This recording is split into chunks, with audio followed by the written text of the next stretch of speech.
പുതുക്കിയ കീം പരീക്ഷാ റാങ്ക് പട്ടിക റദ്ദാക്കണമെന്ന ആവശ്യത്തിൽ അടിയന്തരമായി ഇടപെടാതെ സുപ്രീം കോടതി. പുതുക്കിയ റാങ്ക് പട്ടിക അടിസ്ഥാനമാക്കി പ്രവേശനം തുടരാം. ഹൈക്കോടതി വിധിക്കെതിരെ അപ്പീലില്ലെന്ന് സംസ്ഥാന സർക്കാർ. കേരള സിലബസ് വിദ്യാർത്ഥികൾ നൽകിയ ഹർജിയിൽ സർക്കാരിന് നോട്ടീസ്.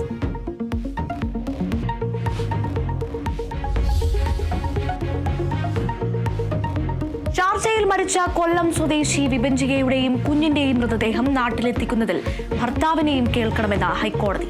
കുടുംബത്തിന്റെ ഹർജിയിൽ ഭർത്താവ് നിതീഷിനെയും കക്ഷി ചേർക്കാൻ നിർദ്ദേശം. മൃതദേഹത്തിൽ അവകാശം ഭർത്താവിനല്ലേയെന്നും കോടതി. ഹർജി നാളെ പരിഗണിക്കാൻ മാറ്റി.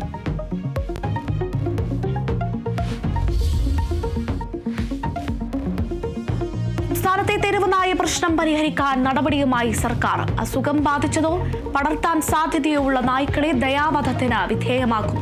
തെരുവുനായ വന്ധ്യംകരണത്തിനായി 152 പോർട്ടബിൾ ABC കേന്ദ്രങ്ങൾ സ്ഥാപിക്കും. ABC കേന്ദ്രങ്ങളുടെ പ്രവർത്തനം തടയുന്നവർക്കെതിരെ കർശന നടപടിയെടുക്കുമെന്ന് മന്ത്രി MP രാജേഷ്.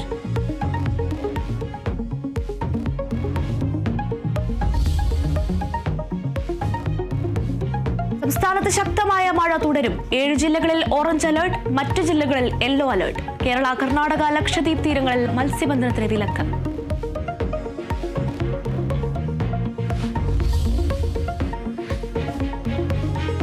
ശബരിമല സന്നിധാനത്തേക്ക് ട്രാക്ടർ യാത്ര നടത്തിയ ADGP MR അജിത് കുമാറിനെതിരെ ഹൈക്കോടതി.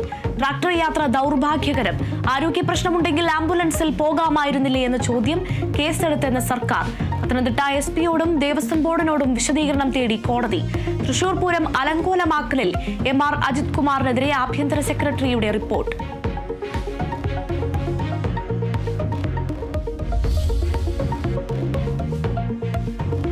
നിമിഷപ്രിയക്ക് മാപ്പില്ലെന്ന് മരിച്ച യമൻ പൗരൻ തലാലിന്റെ സഹോദരൻ. തലാലിനെ കൊന്നത് ക്രൂരമായി, ദിയാദനം സ്വീകരിക്കില്ലെന്നും ദൈവത്തിന്റെ നീതി നടപ്പാക്കട്ടെയെന്ന തലാലിന്റെ സഹോദരൻ BBC-യോട്. യമനിലെ മലയാളി നഴ്സ് നിമിഷപ്രിയയുടെ വധശിക്ഷ ഒഴിവാക്കാൻ ചർച്ചകൾ തുടരുന്നു. ദിയാദനത്തിന്റെ കാര്യത്തിൽ തീരുമാനം ഇന്നുണ്ടായേക്കും.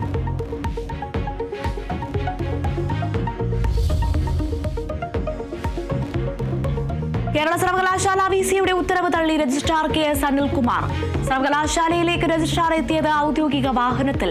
തനിക്ക് സ്വന്തമായി വാഹനമില്ലെന്ന് രജിസ്ട്രാർ. പോലീസ് സുരക്ഷ നൽകാനാകില്ലെന്ന് BJP സിൻഡിക്കേറ്റ് അംഗത്തോട് ഹൈക്കോടതി.